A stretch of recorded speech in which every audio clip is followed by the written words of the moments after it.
Nice. Amazing. Great. Fantastic.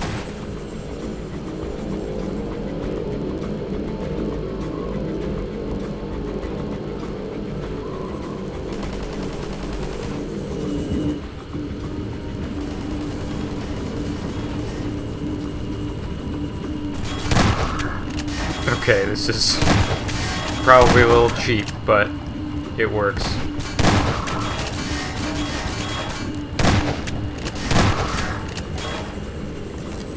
What kind of dropship can only carry 4 humans? It's not very effective. Also, clearly not very effective, no matter how many troops it would be carrying.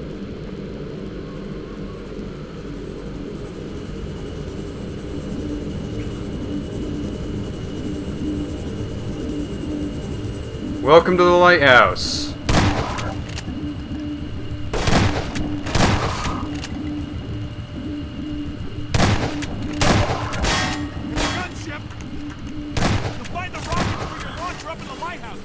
I don't feel like I really need it. I feel like we're doing okay. Oh, that's not it.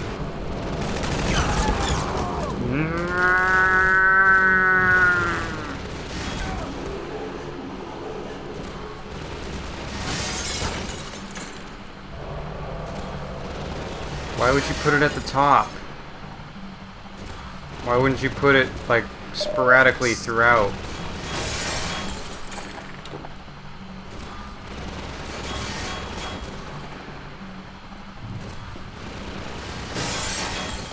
That's not it.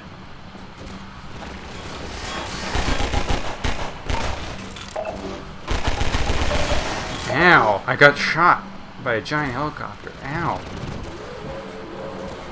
Alternatively, why wouldn't you put it at the very top? There they are. My mistake.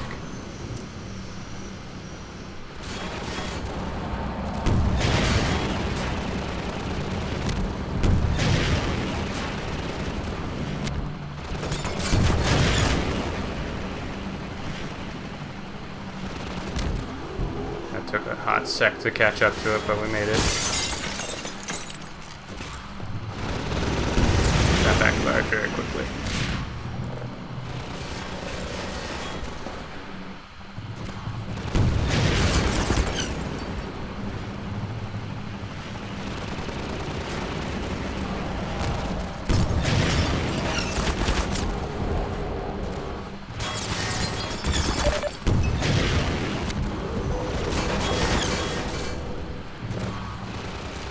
Where? Who are you talking to?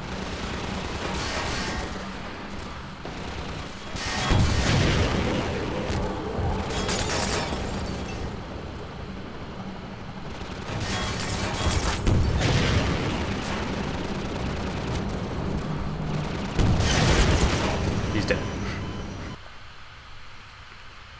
Okay, Doc. Seriously? On foot from here.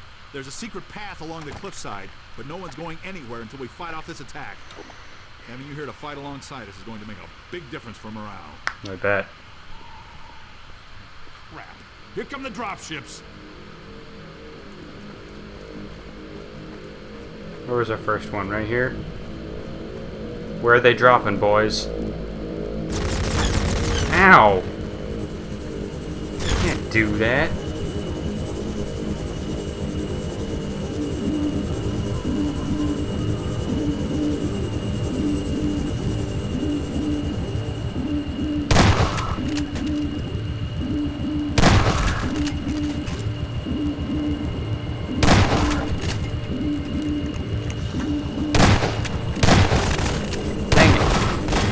Be a perfect run. Dropship coming in over the road. Let me at him, let me at him, let me at him, let me at him, let me at him, let me at him, let me at him.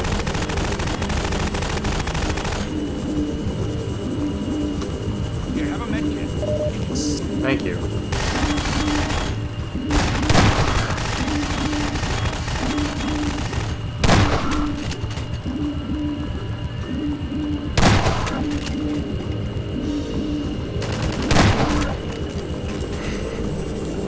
Like, The government soldiers are super powerful, but man, they must be intimidating when this is what happens when they invade Gordon's territory.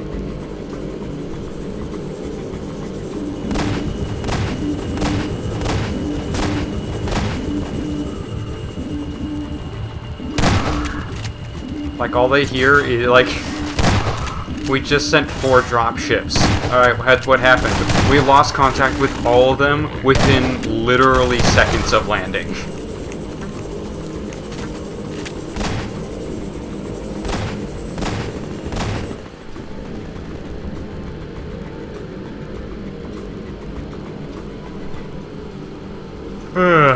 Oh, he didn't even call it this time. Because he knew I was ready.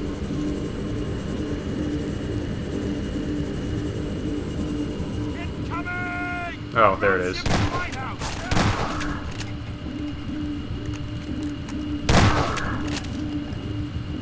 Who could possibly have hurt you? No, you're not!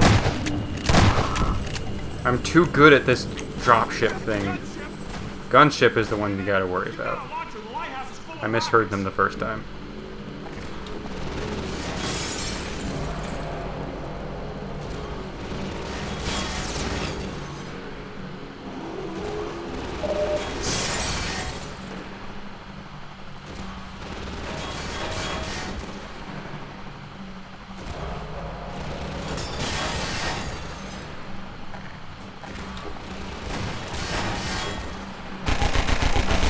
Kept having to jump over that one. Alright, let's give it a shot.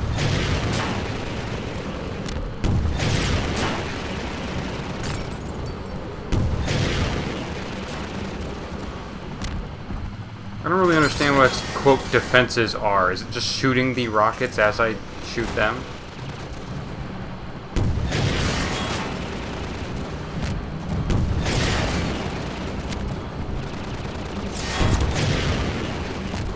So you gotta kind of curly cue it. I see. That's why this heat-seeking business is... or rather, not heat-seeking.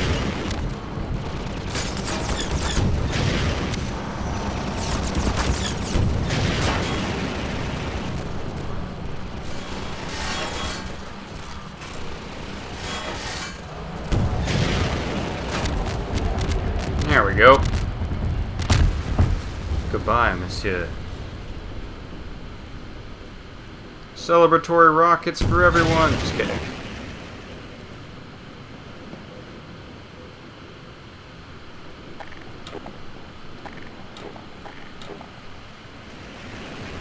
Oh, it... okay. That rocket was not gone. Even though it went to the water. This way, hey, man. Freeman. We'll take the cliff path before another gunship finds us. Okay.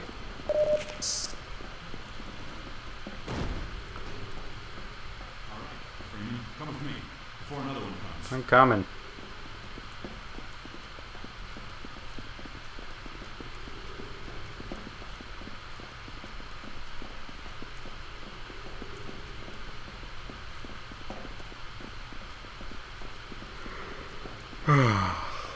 Right along there. And watch your step. Excuse me? Oh, nice. Oh, cool.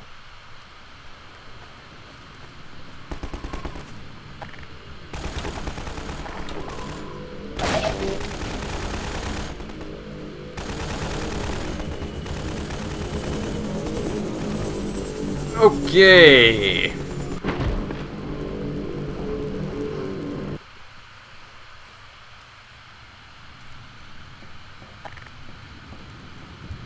Actually, why don't we call it here to do something else?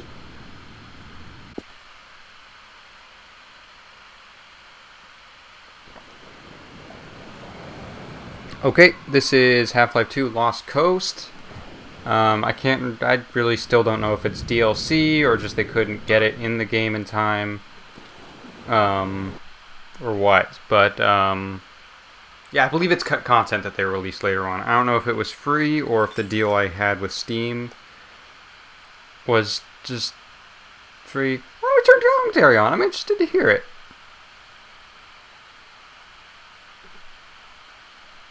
But yeah, we're just gonna see what this is. I really have no idea what to expect. Might even cut it if it's crappy, but...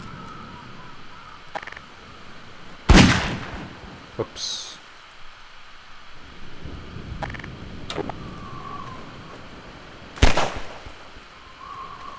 Hi, this is Gabe Newell, and welcome to Hey, the Gabe. Lost Coast. In this tour, we're going to be talking about a new graphics technology we've been developing called High Dynamic Range, or HDR. We'll also be giving you some insight into the design and production challenges we faced during the construction of the Lost Coast. Shut up, sir. First, I'm a quick listening to Gabe. explanation of the commentary system. To listen to a commentary node, put your crosshair over the floating commentary symbol and press your use key. To stop the commentary, put your crosshair over the rotating node and press your use key again. Some commentary nodes may take control of the game for the purpose of showing something to you. In these cases, simply pressing your use key will stop the commentary. Thanks, Gabe. Yeah, I might cut this depending on how it goes, but we'll see what happens. Hi, this is... Hi, hi, hi, hi. With conventional rendering, Oh. seen here on the left, if something on the screen is 20% reflective, like the wet sand, then the maximum reflected brightness could only be 20% of the maximum brightness of your monitor. HDR's more accurate simulation of light ensures that the sun's reflection on this wet sand appears as it would in the real world, which could potentially use 100% of the maximum monitor brightness. HDR uses bloom to simulate light that is beyond 100% of a monitor's maximum brightness. Very cool.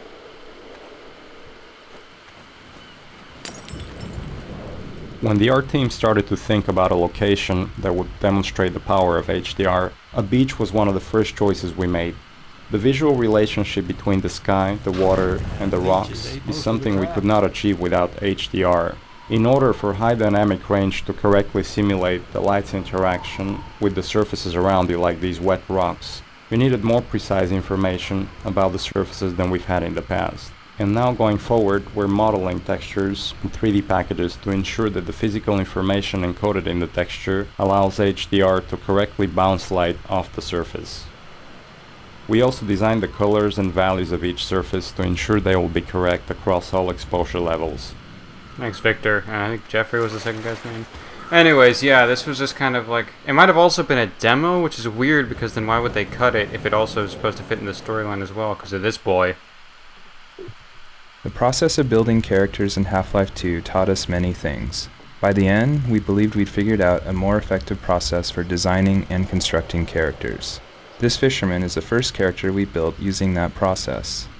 Design-wise, the fisherman was focused on showcasing HDR and the way light falls on human skin.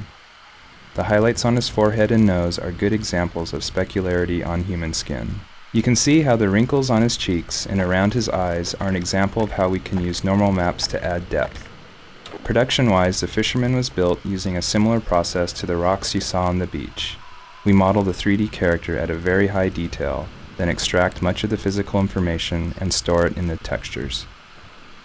Hey, you there? Are you hearing voices? Wait a minute now, aren't you? You are. You're that scientist chap, Freeman. I'm a scientist. Am I right? You must be here to take on the Combine. Not sure what one man can do, but no other reason to visit St. Olga at a time like this.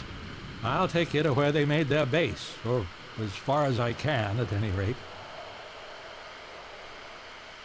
Okay.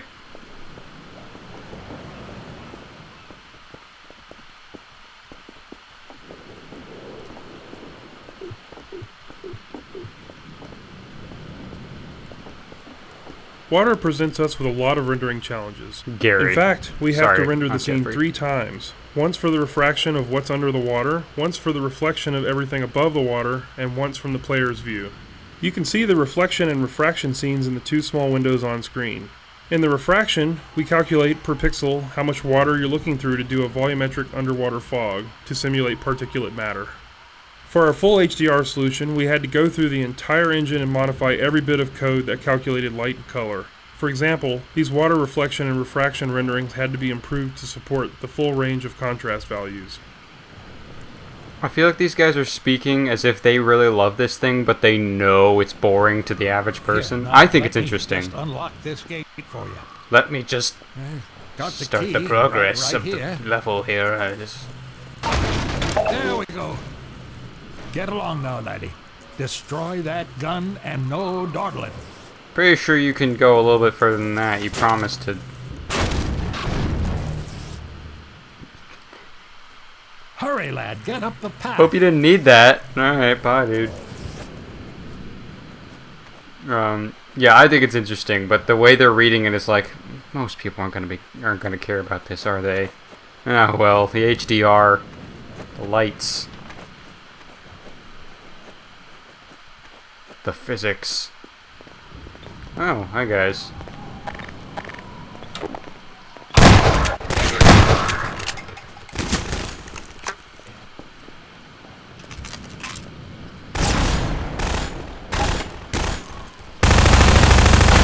Oh! Nice. The area you're currently entering is called the Cliffside Arena. We were particularly happy with the vertical cliffside in Half-Life 1 and regretted that we didn't Why? That's the worst level. in Half-Life 2. Why would you do that? Vertical space allows us to force the player to deal with threats from above and below.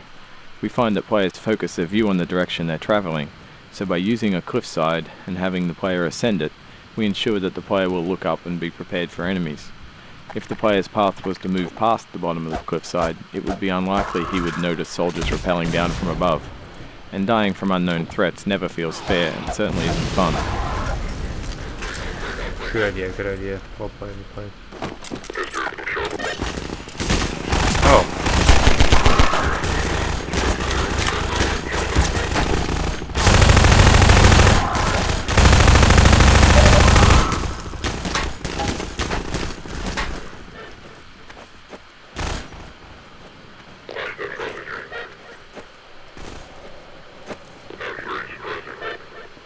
Did he just say that was very distressing? Because I feel you, buddy. One of the features of our HDR solution is dynamic tone mapping. The easiest way to think about dynamic tone mapping is that it's a method of simulating the way the human eye reacts to light.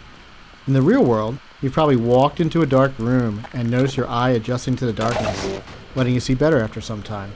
Or you've walked out into a bright day and been blinded by the sun, only to have your eye adjust and allow you to see normally. Your iris is adjusting itself in response to the amount of light hitting your eye. Dynamic tone mapping Whoops. simulates this by automatically adjusting the exposure of the scene to mimic the behavior of your iris.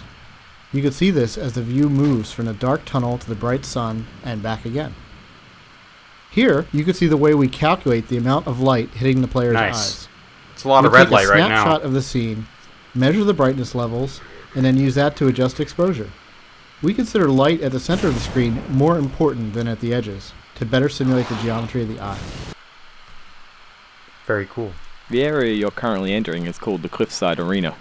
We were particularly happy with the vertical cliffside in Half-Life 1 and regretted that we didn't iterate further on that concept in Half-Life 2. Just want to make sure I didn't miss any. In fact, I think I did miss one. Number 8.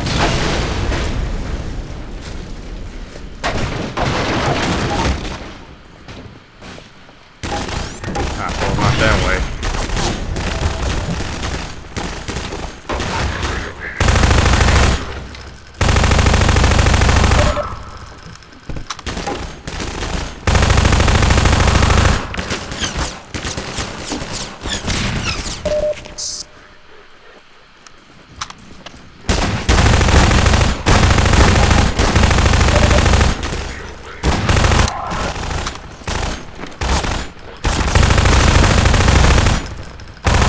What's your plan there?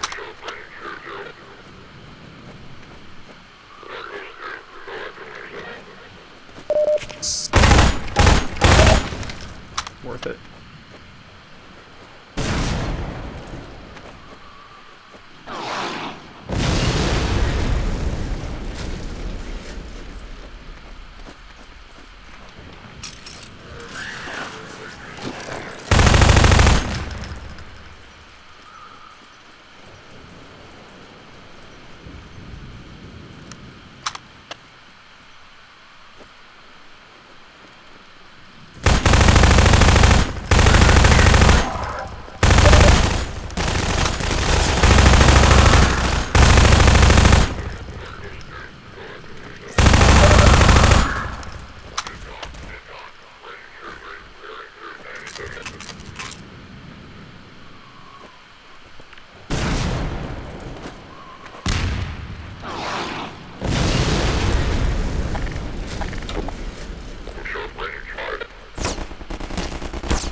Armored One is doing. Oh, hey, man.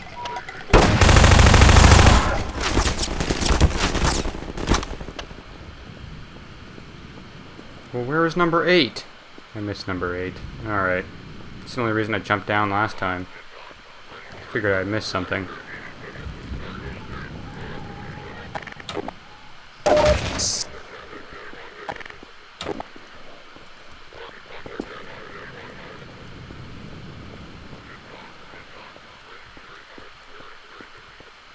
The courtyard There's in 8. front of Cool. you is a space we call an arena.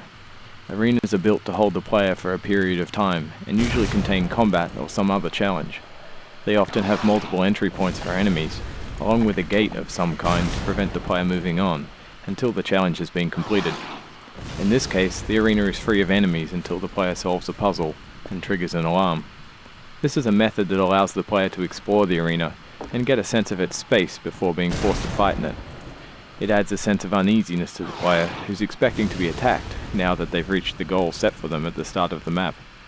The break in the action here is also a crucial part of the level's pacing. It allows the player to recover and explore the world a little after being attacked on the way up the cliffside. The Source engine supports a wide variety of shaders. The refraction shader on the window here requires us to copy the scene to a texture, refract it, and then apply it to the window surface. To fully support HDR, every shader in the engine needed to be updated, so this refraction shader was improved to support the full range of contrast. If you viewed the sun through this window, it would be refracted correctly. Good. That was a weird way to phrase that. It's like if we did it good enough that if you did it on your own, it would do it.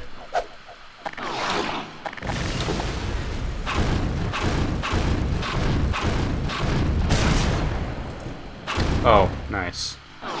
The use button was what they were looking for. We wanted to transition from a bright, wide-open space into a tighter, closed one to showcase HDR's dynamic tone mapping.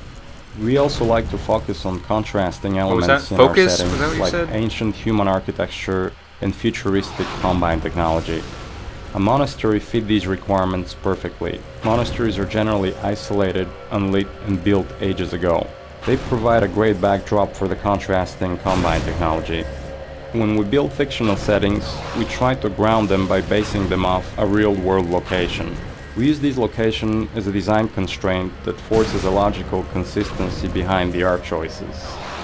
I like how there was a super logical reason to use like a church and a cliff and a like harbor area, but then none of this was in the actual game.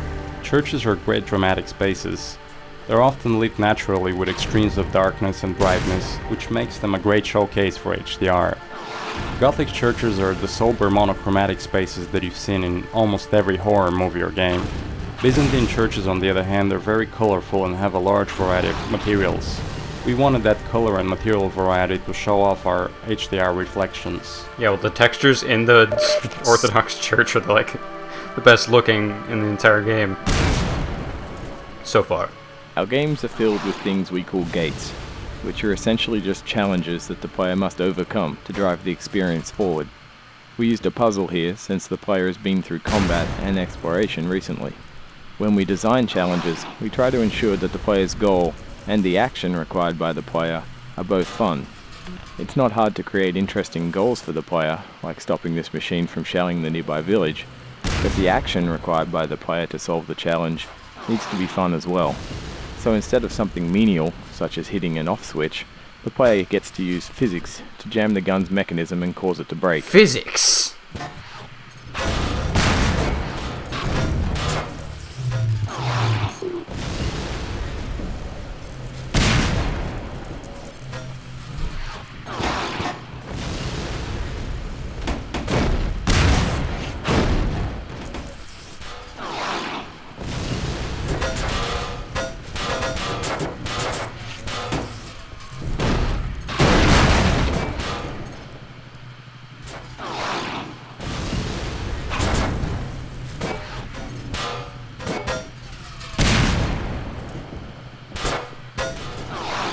I feel like this should work.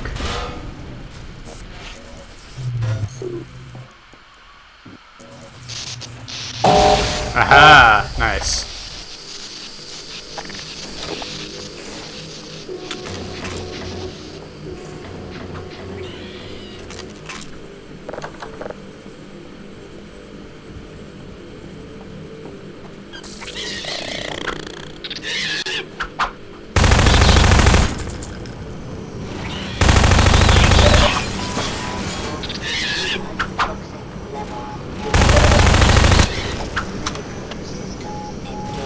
I would have liked to hear the programmer's excuse for these monstrosities.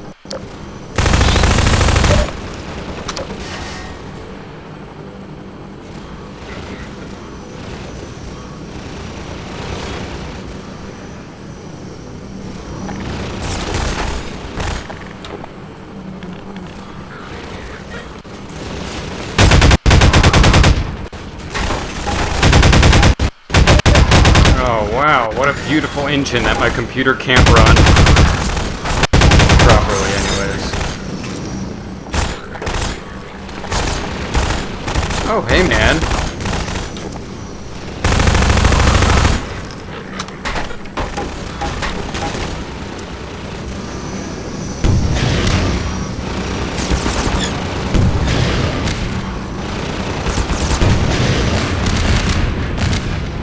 Well, see you later.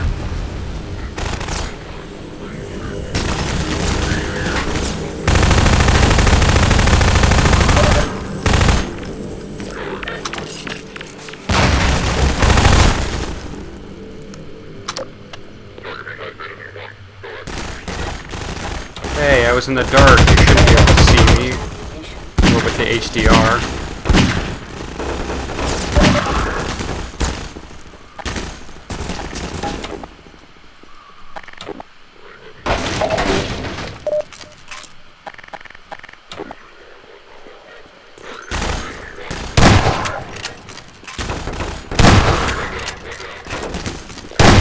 I am happy because I know what dynamic range is because of my film school. I'm a smart man. I'm a scientist for movies.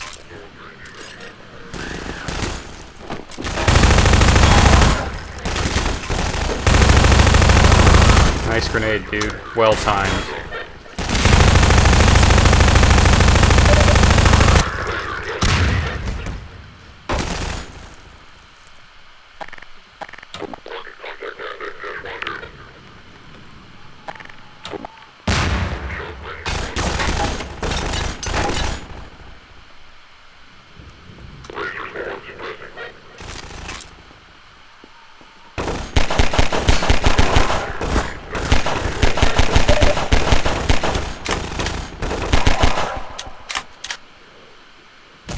Nice.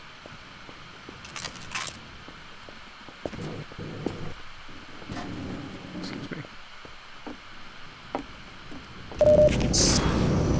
This marks the end of the Lost Coast tour. This has been an experiment on our part to see if our community would find it interesting to learn more about our development process. As always, we're interested in your feedback. I can be reached at gaben, G-A-B-E-N, at valvesoftware.com.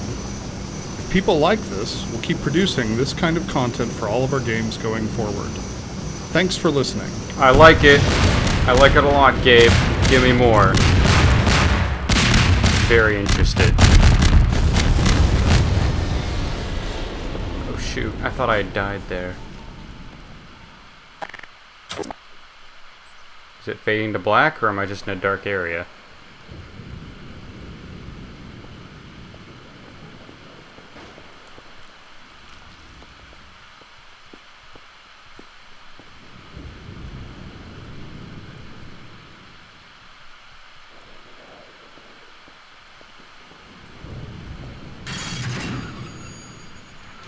Okay.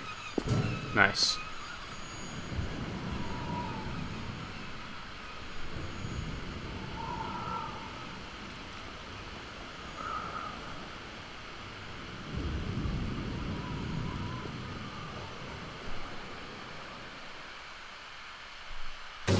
You did it, lad. Come on with me to St. Olga. We'll celebrate this victory with a feast. I hope you like leeches. Hey, where you going? You're getting fuzzy around the edges. Well, I guess you got other places to be. Glad you got your harpoon back, buddy. Nice knowing ya. That's pretty cool. What is a video stress test?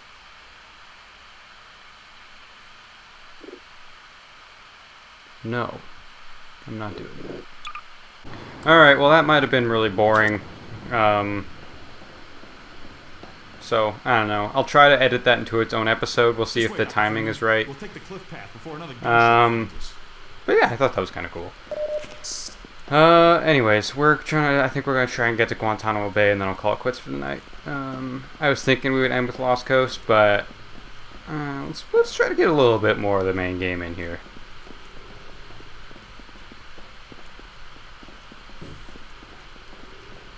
Never mind, I hear someone is trying to sleep in the guest room tonight. Probably because the dog is keeping them up, which means I will probably be calling it quits in like 2 minutes. And by 2 minutes, I'm gonna go ahead and say right now. Good night, everybody.